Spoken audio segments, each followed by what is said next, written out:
Hello everyone, it's Shane Kanto, your Wasteland reviewer, and I'm here to review Extraordinary.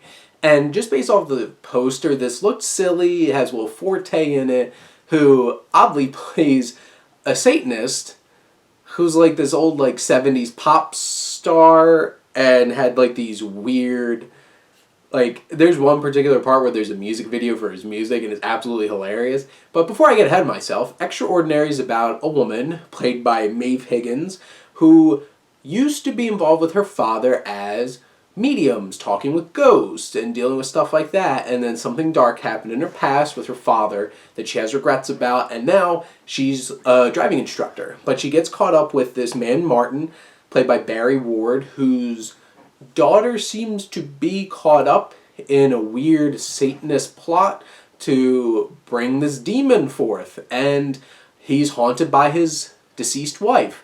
And all the crazy, dry British humor and ridiculousness ensues, and this is a blast. I absolutely loved Extraordinary. Mike Ahern and Edna Lohman, who directed this film, I loved this. It had tinges of a B, goofy kind of Evil Dead kind of thing, where it's practical effects, some of the ghosts were people with sheets walking around, and just silly, goofy things like that. It had a dry sense of wit about it, and there's some ridiculous, gross-out humor, too. Will Forte's an absolute blast in this. He's hilarious.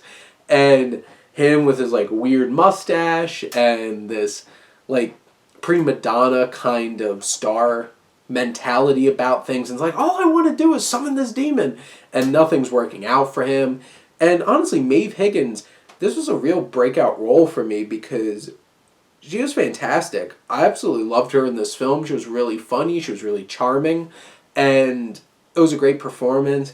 Barry Ward as her co-lead was great. And especially, something happens later in the film where he gets to expand his performance a little bit. And there was a lot of fun going on with that. Overall, it's it takes a lot of that B-horror movie kind of goofiness, which might not always be meant to be goofy in that context, but it's a lot of fun in this one.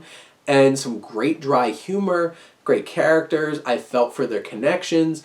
There's some cliches, and it's oh, these two are going to wind up together, of course, and stuff like that. But in general, there's a lot of fun, and there's some silliness to be had, and there's some darker moments that they have a lot of fun with. I had a lot of fun with, and Extraordinary is definitely worth checking out. It's on a couple different places. You can rent it on Reading Cinemas. I personally rented it on Princeton Garden. Oh no, I did on Reading Cinema. It just came out on Princeton Garden Theaters streaming this weekend. But this is definitely something to check out. It really jumped up. It's in my top 10, top 5 around there of 2020 so far. I really enjoyed Extraordinary. You should check it out. It's a lot of fun. And it has some nice heart and charm about it. But those are my thoughts on Extraordinary. What do you think? Comment below. And let's talk some movies. But thank you as always for tuning in and supporting your Wasteland reviewer.